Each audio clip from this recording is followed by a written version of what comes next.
ahora sí meterme un poco con, bueno, primero con algunas consideraciones generales, ¿no? Porque, bueno, no puedo escapar al vicio de ser economista y algunos dicen macroeconomista, ¿no? Y bueno, cada uno tiene sus sesgos y sus vicios,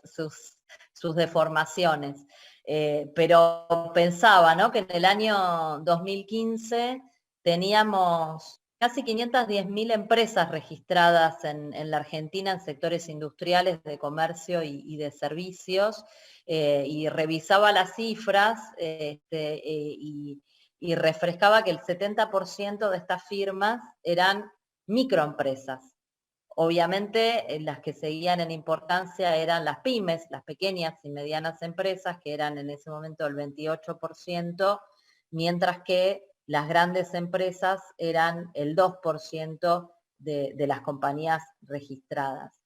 Naturalmente, no hace falta que yo se los venga a contar, los 4 años de macrismo fueron dramáticos para el tejido productivo argentino, no solamente por las empresas que directamente desaparecieron, que se extinguieron, que tuvieron que cerrar y que, como todos sabemos, cuando una empresa cierra, volver a levantar esas persianas es realmente muy, pero muy difícil, muchísimo más en un contexto sumamente complejo, como sigue siendo el contexto económico de nuestro país al día de hoy,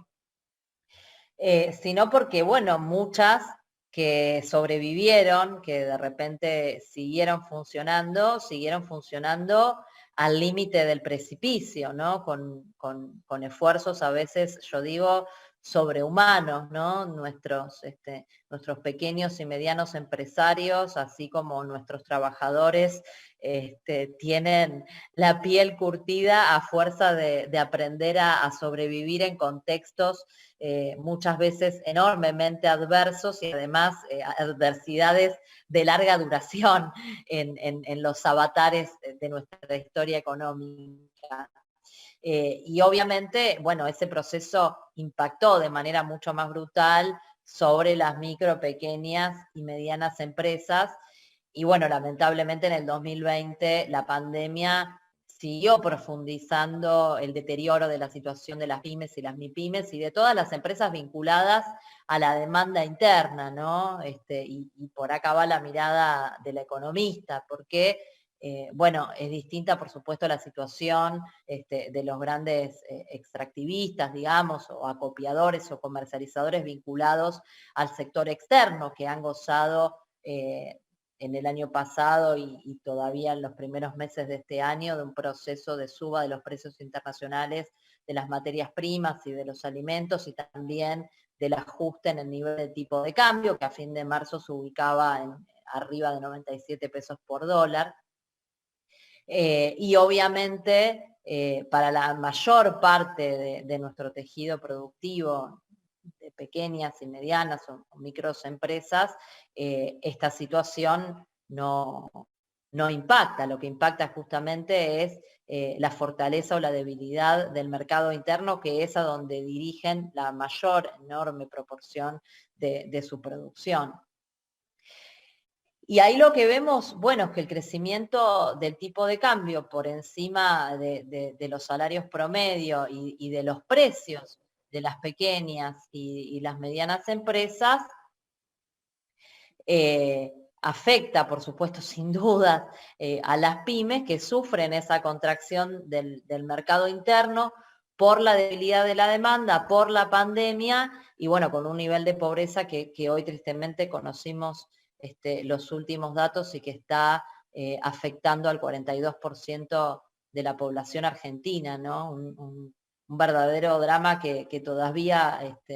después de haber conocido el dato y en este momento me cuesta encontrar las palabras, los calificativos para significar lo que ese número realmente significa. Y bueno, y todo esto junto además con el impacto financiero de tasas de interés que siguen siendo altas, por supuesto, después de venir de la etapa macrista, donde, bueno, ya todos sabemos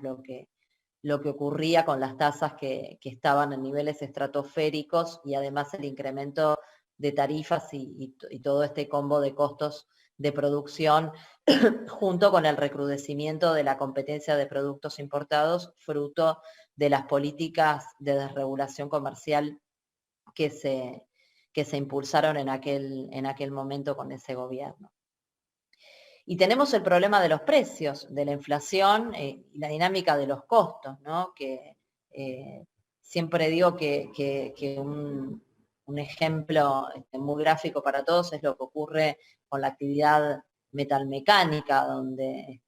tal vez sea difícil observar en otro ámbito la dimensión de estas dificultades, donde en relación con los costos de la actividad en chapa y acero, donde las grandes proveedoras son Tenaris, Siderca, Siderar, y lo que vemos es el efecto de pinzas que padecen gran parte de las micro, pequeñas y medianas empresas que terminan asfixiadas de un lado entre aumentos muchas veces injustificados, condiciones de comercialización desventajosas y un mercado en el que las empresas más chicas no tienen margen de maniobra para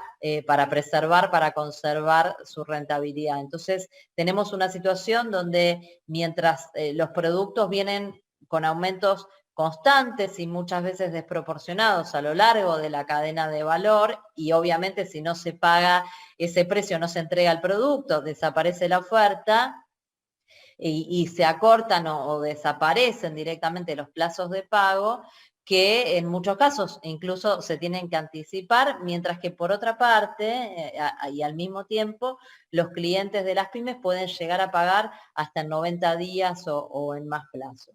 Y bueno, frente a todo este escenario sobradamente complejo, que acá lo reflejo de manera muy, muy sintética, es indudable, yo creo que seguimos necesitando, primero, fortalecer al Estado para poder avanzar en acciones concretas que permitan detectar, difundir públicamente y penalizar de manera efectiva las actitudes desleales de grandes corporaciones, de grupos económicos que históricamente, bueno, como sabemos, han trabajado y procurado la máxima rentabilidad y mínimas regulaciones estatales, y obviamente apañados por voceros tanto políticos como mediáticos.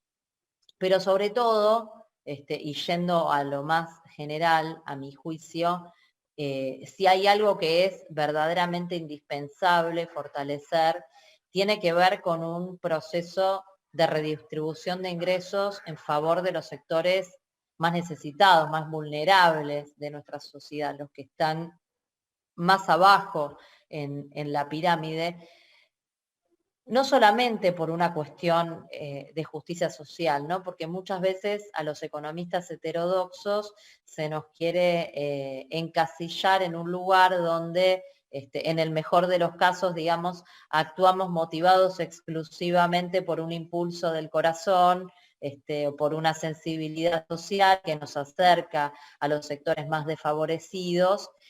pero alejados de la racionalidad económica, ¿no? Entonces, cuando promovemos políticas que tienen que ver con fortalecer justamente a los sectores más débiles de nuestra sociedad, se lo interpreta como una exclusiva cuestión que puede aceptarse que es de justicia social, pero que se asume que no es racionalmente en términos económicos y que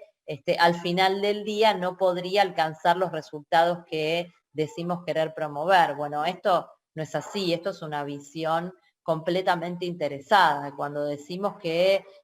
o cuando digo para hacerme cargo que es necesario, que es indispensable fortalecer un proceso de redistribución de ingresos en favor de los sectores más necesitados, no se trata solamente de una cuestión de justicia social, que por supuesto existe, no se trata solamente de una cuestión, si se quiere, de estabilidad social y política, porque naturalmente en toda sociedad, cuando los procesos de desigualdad avanzan, como vienen avanzando en la Argentina, es muy difícil sostener además la estabilidad al interior de esas sociedades.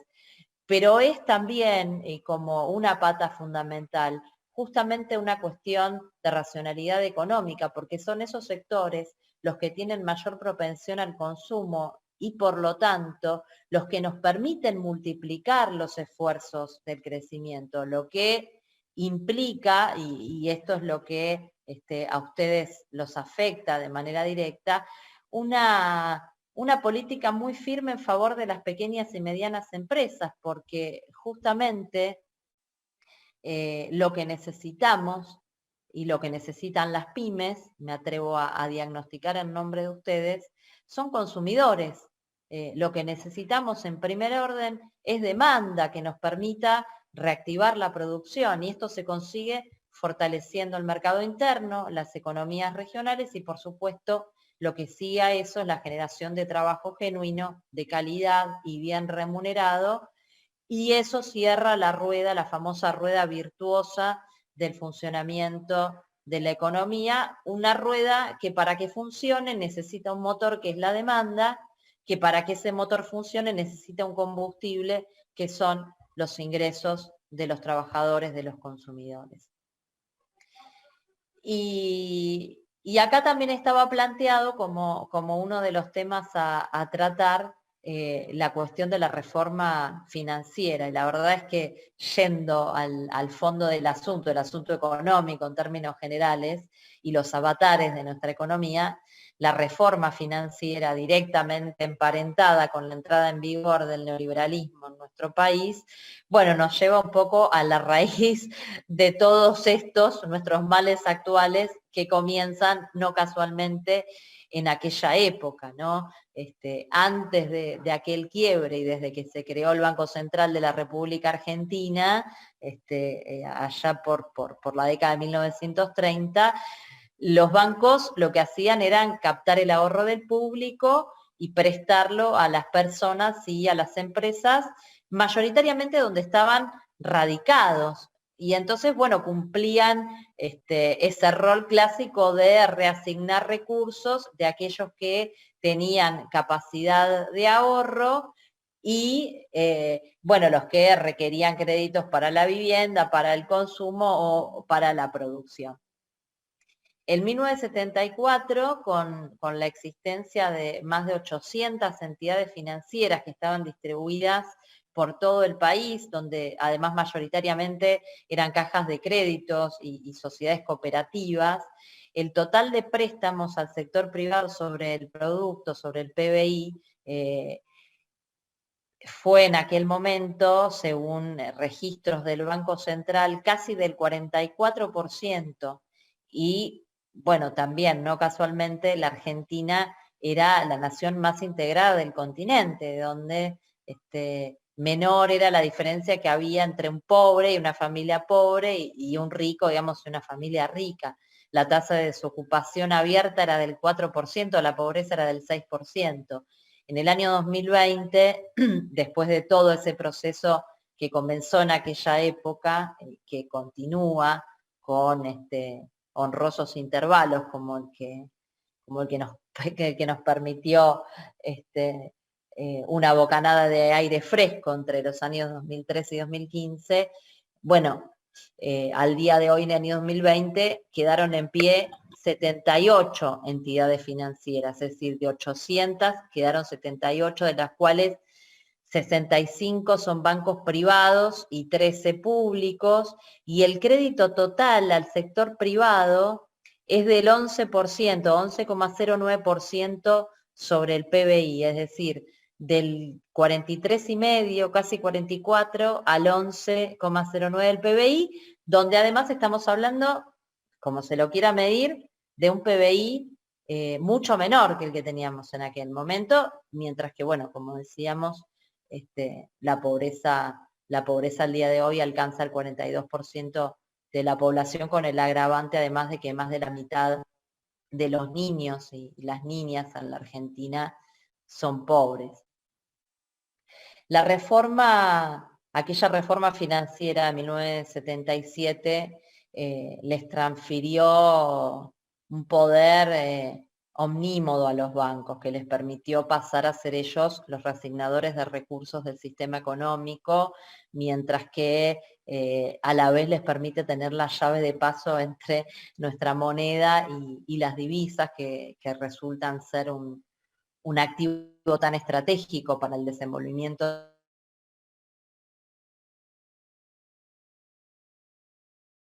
del 2001-2002 y también en la crisis del 18, ¿no? Abril-julio del 18, en ese juego con las tasas de interés como único camino para frenar el alza del tipo de cambio, y que por supuesto además termina perjudicando severamente por todos los wines al aparato productivo y al nivel de actividad en general. En lo personal, no tengo dudas que hay que modificar la ley de entidades financieras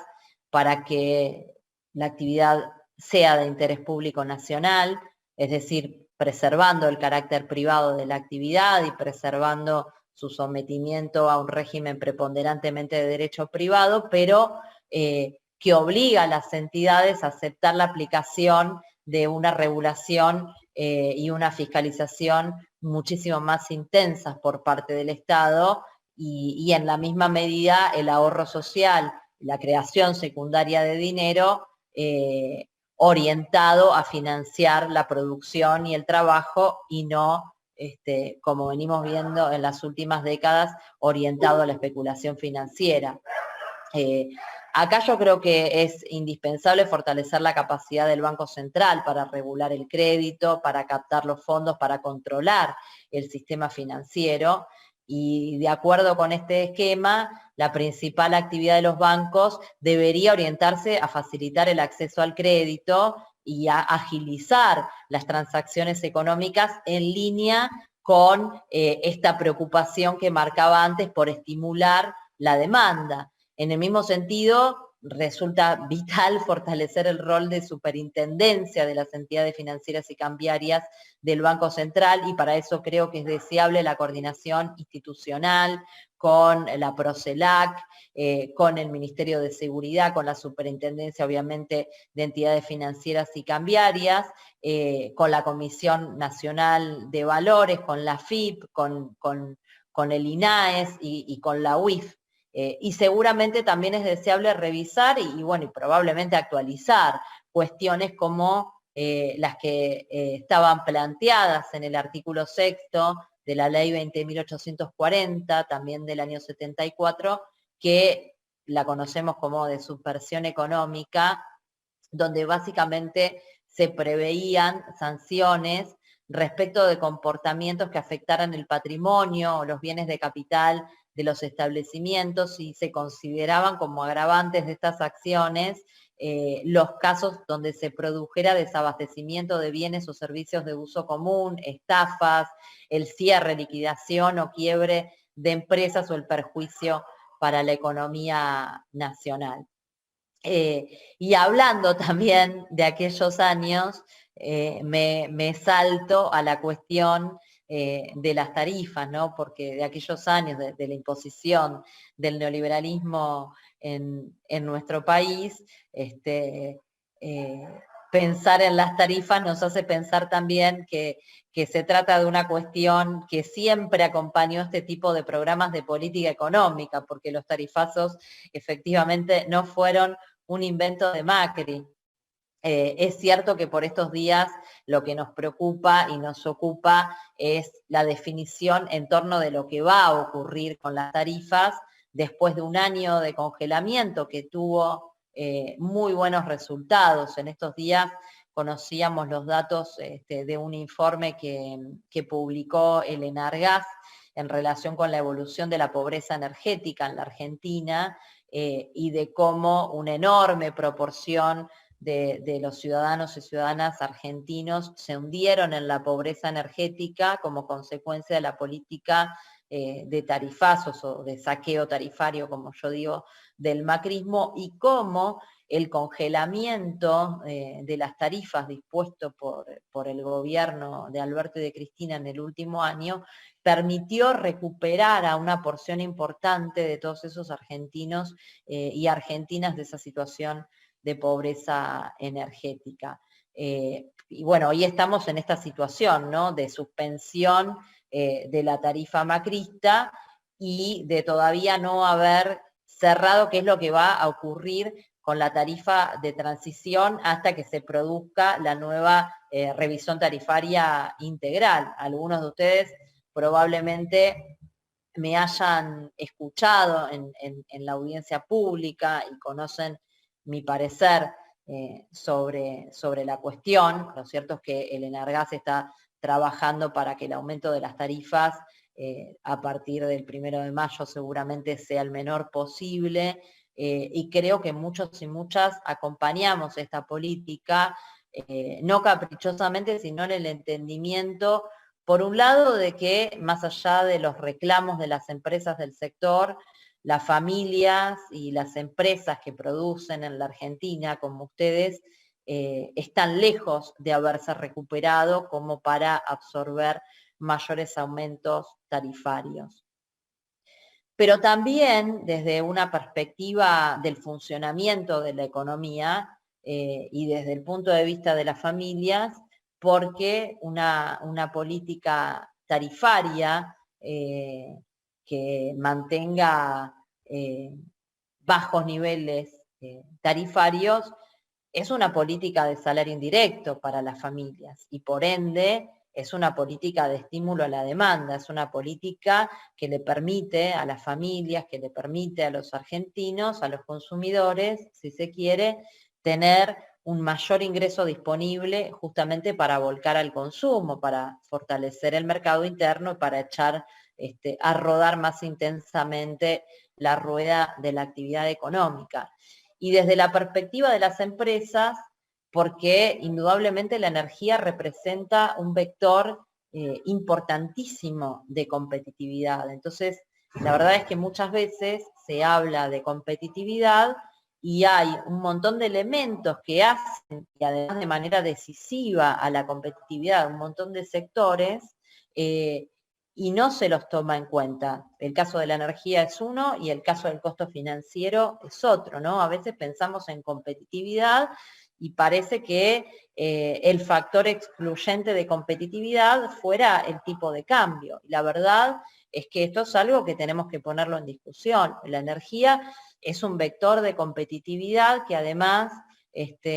no genera otro tipo de conflictos al interior del funcionamiento de la economía, porque es bueno para las familias, es bueno para nuestros sectores productivos y bueno, por ahí se quejan un poco las empresas del sector, que por cierto fueron uno de los pocos ganadores del modelo económico de Macri durante aquellos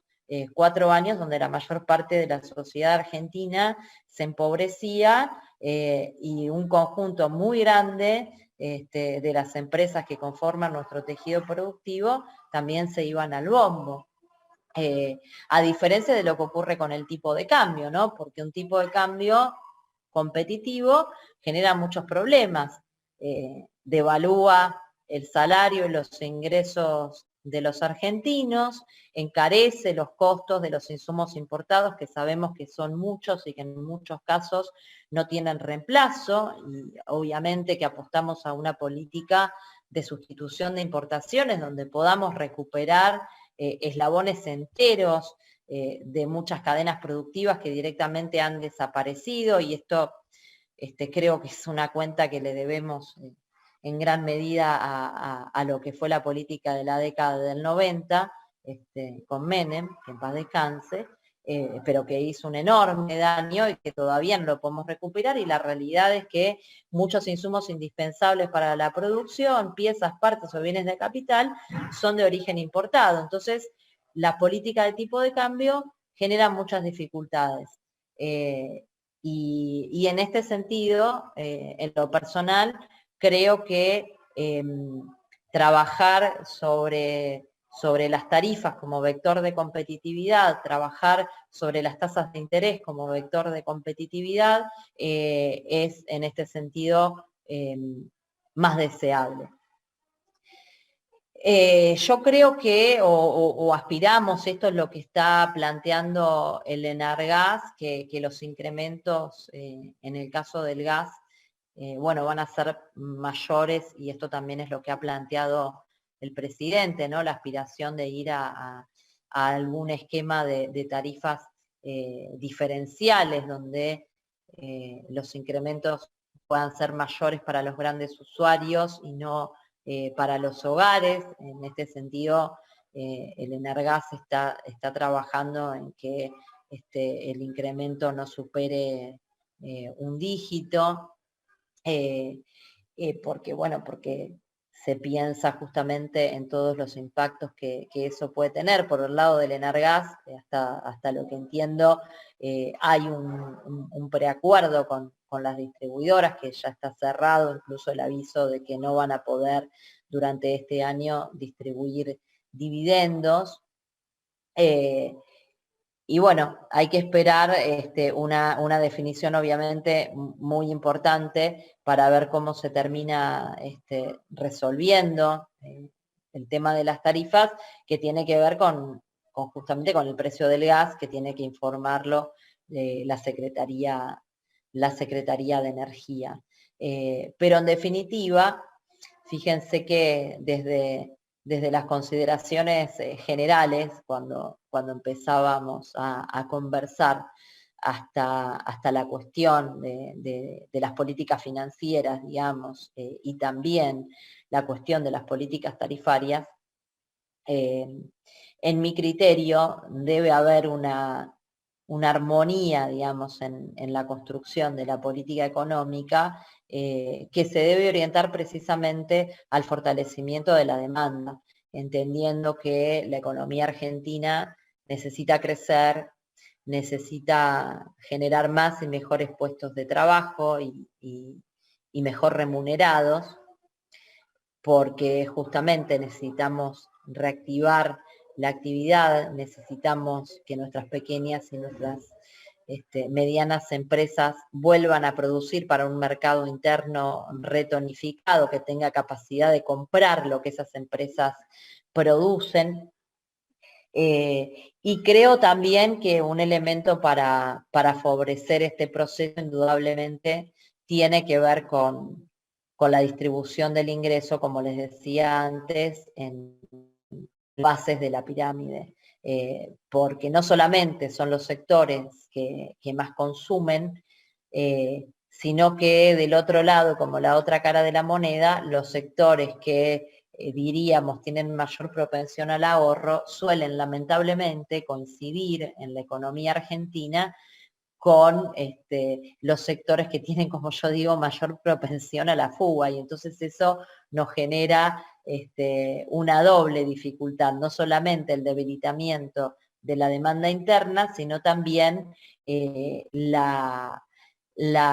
agudización del problema de restricción externa que tiene nuestra economía, ¿no? Que termina siendo al final de la historia el límite real y objetivo al crecimiento que tenemos, ¿no? El resultado externo de nuestra economía. Y entonces, si podemos administrar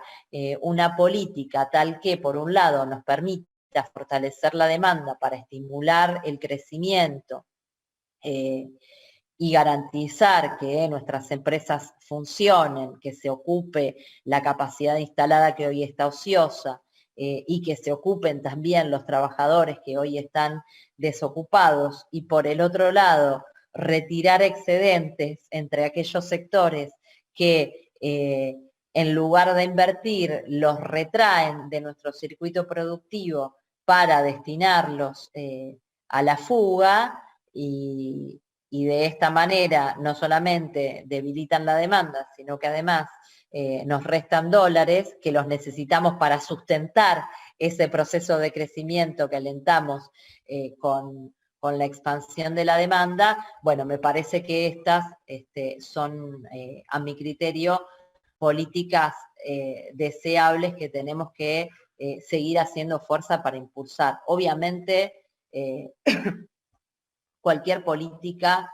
en favor de los sectores mayoritarios, aunque parezca paradójico, tanto entre los trabajadores, entre los consumidores, como cuando pensamos un proceso redistributivo al interior, digamos, del lado de la oferta, es decir, entre las empresas, o sea, un proceso redistributivo que favorezca a las pequeñas y medianas empresas en lugar de a las grandes, implican siempre un desafío de orden político, ¿no? Porque aquellos que concentran privilegios, que concentran el capital, que concentran la riqueza, siempre están dispuestos a ofrecer una considerable resistencia frente a cualquier política que perciban que pone en riesgo esos privilegios. Es una resistencia desde mi perspectiva, o por lo menos desde una perspectiva estrictamente económica, por cierto, injustificada, porque ninguna de estas políticas al final del día terminan impactando realmente sobre la economía de estos sectores. Al contrario, aun cuando participasen en términos relativos de una porción más pequeña de la torta, mejorarían su posición en términos absolutos si entre todos logramos que esa torta sea grande. Este fue un poco el proceso que vivimos durante los años 2003 al 2015. Pero probablemente tenemos que asumir, un poco en sintonía con lo que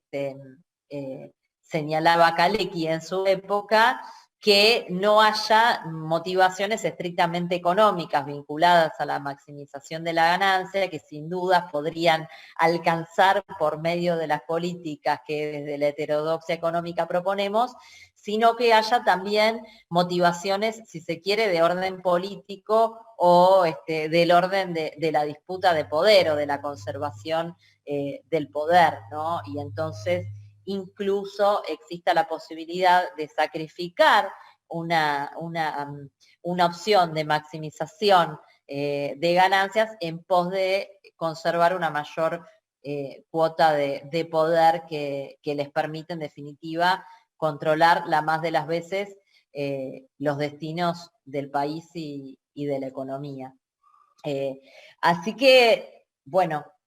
los desafíos de este lado, tampoco son estrictamente del orden de la política económica, sino que por supuesto, como siempre, y además son indivisibles e indisociables, son del orden de la política, ¿no? Porque probablemente podamos tener matices, pero seguramente los argentinos más o menos sabemos qué es lo que tenemos que hacer para que nuestra economía funcione en materia de política económica específicamente. Y además tenemos experiencias de las cuales agarrarnos para mirarnos en ese espejo y saber qué es lo que tenemos que hacer. Pero me parece que el mayor desafío a la implementación de las políticas económicas que sabemos que funcionan sigue siendo un desafío de orden político. Por eso no puedo tampoco dejar de felicitarlos y de celebrarlos por este proceso de fortalecimiento del sector PYME en el que vienen trabajando, no digo de fortalecimiento económico, sino de fortalecimiento político de las organizaciones que nuclean a las pymes y de la articulación de esas organizaciones entre sí, porque esa musculatura política es el tipo de musculatura que necesitamos y que necesita la Argentina para poder tener el margen que nos permita llevar adelante las políticas que mejor le van a hacer al destino de nuestro país.